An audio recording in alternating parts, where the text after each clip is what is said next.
En la historia basada hasta el momento, conocida hasta el momento, se sabe que la tumba está vacía.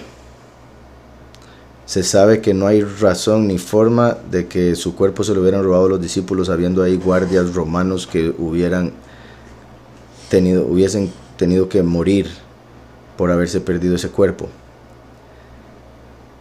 Además de que estaba protegido por los guardias también por una piedra inmensa que un ser humano no habría podido mover así de fácil. También hay evidencia de cartas que se enviaron líderes del momento en los cuales hablaron de la muerte de Mashiach. Y también hay 500, bueno, la escritura habla de más de 500 testigos de Yahushua resucitado. Los discípulos, de los cuales Pedro le negó para no ir a morir con él, Judas le entregó, Tomás no creyó que había resucitado hasta que lo tocara, y los otros salieron corriendo cuando lo agarraron, como fue profetizado en Zacarías, que golpearían al pastor y las ovejas serían esparcidas. Esos que corrieron, el que le negó, Tomás, que no quería creer, una vez que lo ven resucitado, todos están dispuestos y van a morir, porque todos se convirtieron en mártires excepto Yahuhanán o Juan, que se cree murió en la cárcel que se menciona en Apocalipsis, pero hay otros que creen que salió de la cárcel incluso y murió de viejo. Pero en sí el resto de los discípulos todos dieron sus vidas, cosa que no hubieran hecho antes, y obviamente no harían por algo de mentiras. Si antes no lo hicieron cuando estaban con él y decían estar dispuestos a todo, cuando lo agarraron, cuando vieron que la cosa se puso difícil, fea, lo dejaron. Meses, años después estuvieron dispuestos a morir por él. Digo meses después en el sentido de que días después lo vieron resucitar y por ende ya estaban dispuestos, pero murieron años después.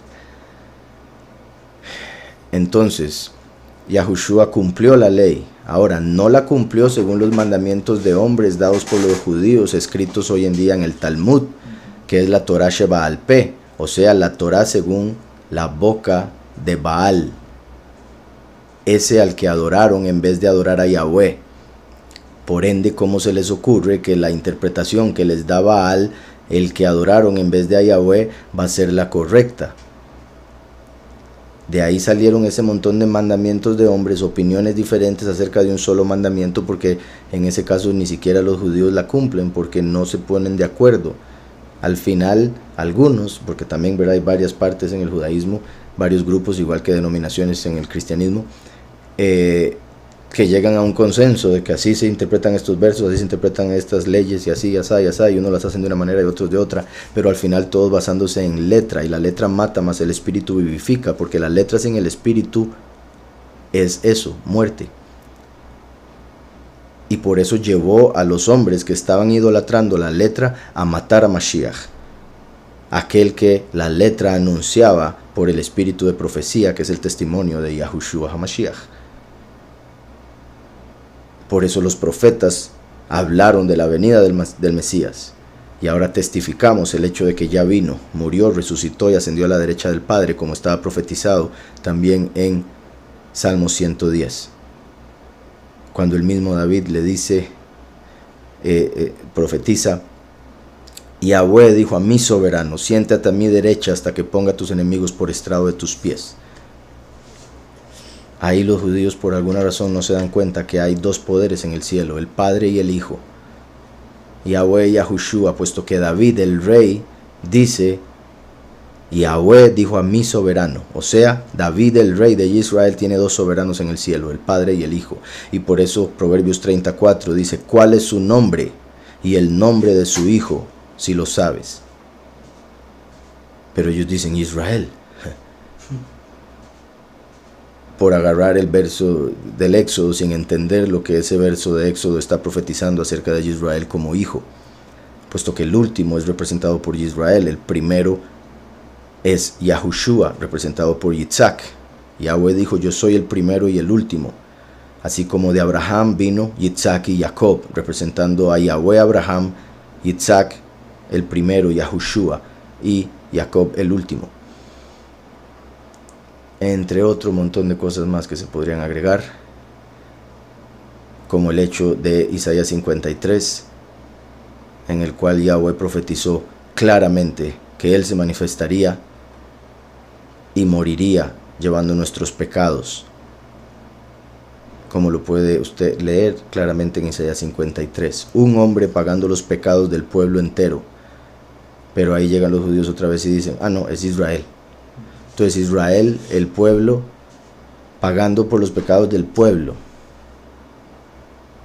¿Qué hay ahí de grandioso o interesante o extraño?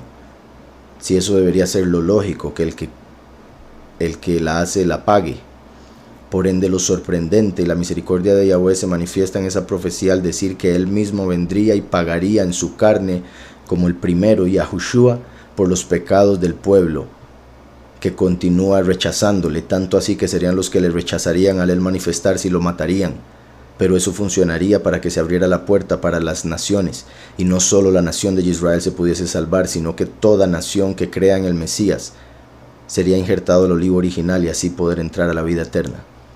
Y eso muestra la bondad del Padre, que abrió la puerta para el mundo entero, todo ser humano que quiera entrar a la vida eterna.